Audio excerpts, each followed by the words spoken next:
Proses pemakzulan Gibran bukanlah sesuatu perkara yang sulit, tapi ini juga bukan suatu perkara yang mudah. Ini nggak sulit, tapi juga nggak mudah. Kalau kita mengacu kepada hukum, kepada konstitusi, ada beberapa masalah hukum yang bisa menjerat dan menjatuhkan wakil Presiden Gibran. Seperti yang sudah dibahas sama Profesor Mahfud MD di podcastnya yang terbaru, ada 3 perkara yang bisa menjerat Gibran. Yang pertama adalah kasus korupsi.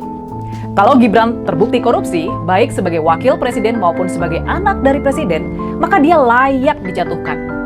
Bentuk korupsi ini bisa beragam, mulai dari menerima gratifikasi, nepotisme, hingga kolusi.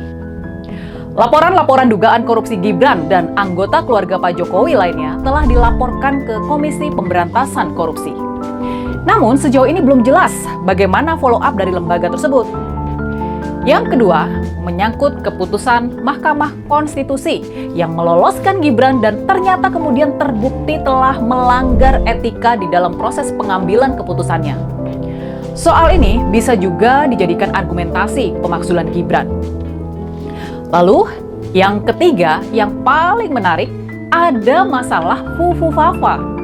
Bila benar bisa dibuktikan kalau akun Kaskus Fufu Fafa memang benar milik Gibran, maka dia bisa dijerat tuduhan telah melakukan perbuatan tercela. Tapinya nih, terlepas dari masalah hukum, terlepas dari masalah legal formal yang bisa menjatuhkan Gibran, sesungguhnya persoalan pemakzulan ini adalah persoalan politik, bukan persoalan hukum dan konstitusi. Jadi sekarang ini urusannya adalah pertarungan politik.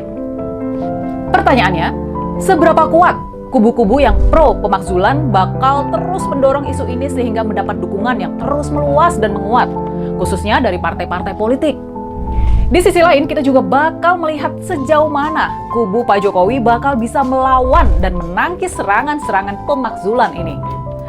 Tapi terlepas dari semua masalah hukum dan pertarungan politik ini, sesungguhnya kalau kita mau jujur ya, sesungguhnya masalah pemakzulan Gibran sekarang ini cuma bergantung pada kesepakatan di antara 2 orang saja, yakni Presiden Prabowo Subianto dan Ibu Megawati Soekarno Putri. Kalau Pak Prabowo dan Ibu Mega merasa hal ini harus dilakukan, pemakzulan Gibran bakal terwujud.